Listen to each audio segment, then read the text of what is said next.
ఈరోజు జరిగిన ఘటన చాలా దురదృష్టకరమైన అంశం. ప్రధానంగా ల్యాండ్ అక్విజిషన్ రూల్స్ని భిన్నంగా దాన్ని తుంగలో తొక్కి సిఆర్డి అధికారులు ఏకపక్షంగా అవార్డు ప్రకటించడం కానీ, అవార్డు ప్రకటించిన తర్వాత రైతులను కలవటం, నోటీస్ సర్వ్ చేయటం, ఆ క్రమంలో చెక్కులు పంపిణీకి ప్రయత్నం చేయటం,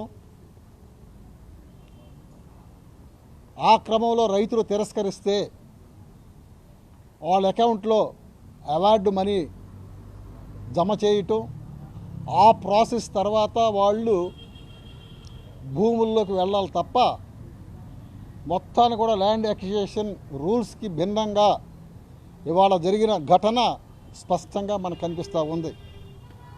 అంటే ప్రభుత్వాలు అధికారులకు వచ్చిన తర్వాత మేము ఏమి చేసినా చెల్లుబాటు అవుతుంది, వ్యవస్థలు మొత్తం కూడా మా చేతిలో ఉన్నాయి, యంత్రాంగాలు మొత్తం కూడా మా చేతుల్లో ఉన్నాయి,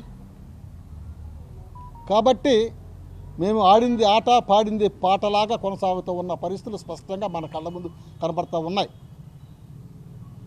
మనం చూసాం 2015-16 సందర్భాలలో ల్యాండ్ అక్విజిషన్ అది చట్టం రూపం కాదు, చట్టబద్ధత లేదు, ల్యాండ్ ఫుల్లింగ్ ఇవ్వద్దని చెప్పేసి పెద్ద ఎత్తున ఆందోళన చేసే మొట్టమొదటిసారిగా దేవుడి మాన్యంలో పెద్ద సభ నిర్వహించిన చరిత్ర మనకుంది. ఆ పోరాట క్రమాన్ని చాలామంది నెడమరు దగ్గర నుంచి ఉండవల్లి, పెనుమాక, ఆక్రమణ అనే ఎడబాలలో కొంత, రాయిపూడిలో కొంత, ఇలా అన్ని ప్రాంతాలలో ల్యాండ్ ఫుల్లింగ్ ఆగిన పరిస్థితి మనం చూసాం. ప్రభుత్వాలు మారిన తర్వాత మనం ఆశించాం ఖచ్చితంగా ఈ ప్రభుత్వాలు ల్యాండ్ ఫూలింగ్ నుంచి మన ప్రాంతాల్లో మినహాయిస్తుంది, జోన్లు ఎత్తేస్తుంది, కానీ మాకు ఇబ్బంది ఉండదని చెప్పేసి మనం అనుకున్నాం. కానీ దానికి భిన్నంగా జరిగింది. ఏమి మనం అనుకున్న ప్రకారాలు ఏమి జరగల. మళ్ళా ప్రభుత్వాలు మారిన తర్వాత స్పీడ్ అయ్యారు.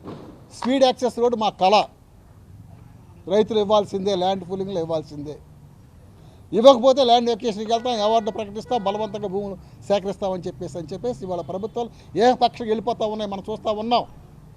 కరేడులో భూములు లాక్కుంటాం కానీ, సోలార్ పేరు మీద ఇవాళ లీజుల పేరు మీద ఆదాని అమ్మాలికి కట్టబెట్టే క్రమంలో ఈ ప్రభుత్వాలు ఎంత ముందుకు వెళ్తూ ఉన్నాయో, కార్పొరేట్ రంగానికి ఎంత సునాయాసంగా భూములు అప్పగించేస్తూ ఉన్నారు. 99 పైసలకి మన భూములు రియల్ ఎస్టేట్ వ్యాపారాలు తీసుకోవడానికి అప్పలంగా కార్పొరేట్లకి 99 పైసలకి ఇచ్చేస్తాం, ఎవరో ఏం చేస్తారు, అభివృద్ధి కోసం వెళ్తున్నామని చెప్పేసి లోకేష్ ప్రకటించడం.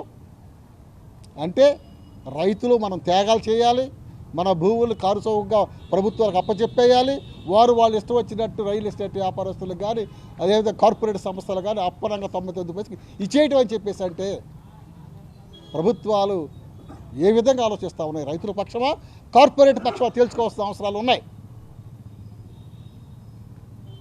సోదరులు ఒక్కటి ఆలోచించండి.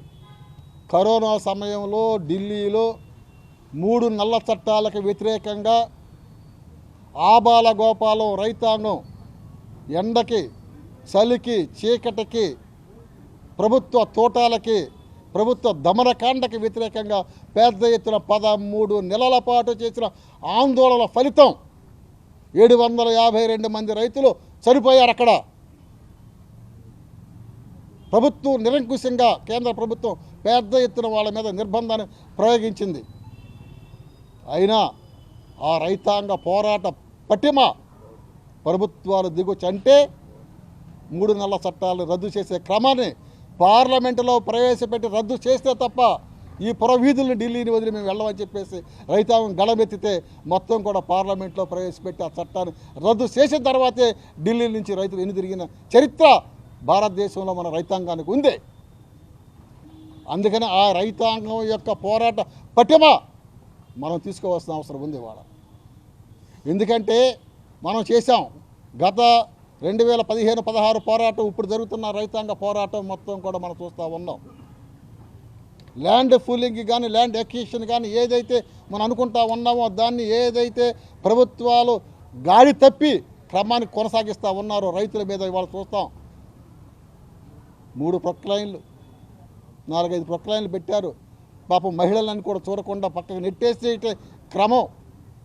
మేము వెళ్ళాం, దండమూరి సాంబశివరావు ఫోన్ చేస్తే వెంటనే మేము వెంకటరెడ్డిని తీసుకొని పొలాల్లోకి వెళ్ళాం. కనరాయుడు కూడా ఫోన్ చేశాను, ఏంటి పరిస్థితి అని చెప్పేసి, లాయర్తో మాట్లాడుతాను, ప్రాసెస్ ఏంటి అని చెప్పేసి అన్నాం.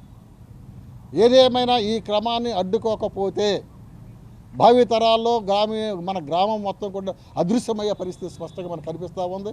సీడ్ యాక్సెస్ రోడ్డా, కొండవీటి వాగా, లేకపోతే 1 జోన్ల పేరు మీద N1, 2 అని చెప్పేసి రోడ్లు వేసే పరిస్థితి, లేదా డంపింగ్ యార్డా, స్టీల్ బ్రిడ్జియా, ఇవన్నీ మనం చూస్తూ ఉన్నాం.